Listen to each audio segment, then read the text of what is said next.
Chapter 6. The Frog.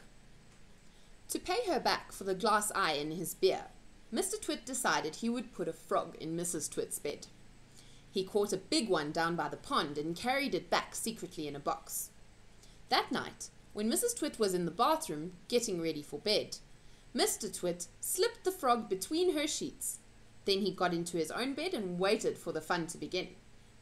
Mrs. Twit came back and climbed into her bed and put out the light. She lay there in the dark, scratching her tummy. Her tummy was itching. Dirty old hags like her always have itchy tummies. Then, all at once, she felt something cold and slimy crawling over her feet. She screamed. "What's the matter with you?" Mr. Twit said. "Help!" screamed Mrs. Twit, bouncing about. "There's something in my bed." "I'll bet it's that giant skilly wiggler I saw on the floor just now," Mr. Twit said. "That what?" screamed Mrs. Twit. "I tried to kill it, but it got away," Mr. Twit said. "It's got teeth like screwdrivers." "Help!" screamed Mrs. Twit. "Save me, it's all over my feet." "It'll bite off your toes," said Mr. Twit. Mrs. Twit fainted.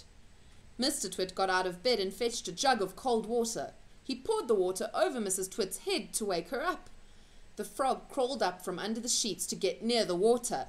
It started jumping about on the pillow. Frogs love water. This one was having a good time. When Mrs. Twit came to, the frog had just jumped onto her face. This is not a nice thing to happen to anyone in bed at night.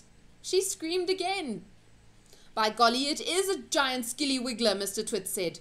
"It'll bite off your nose." Mrs. Twit leapt out of bed and flew downstairs and spent the night on the sofa. The frog went to sleep on her pillow.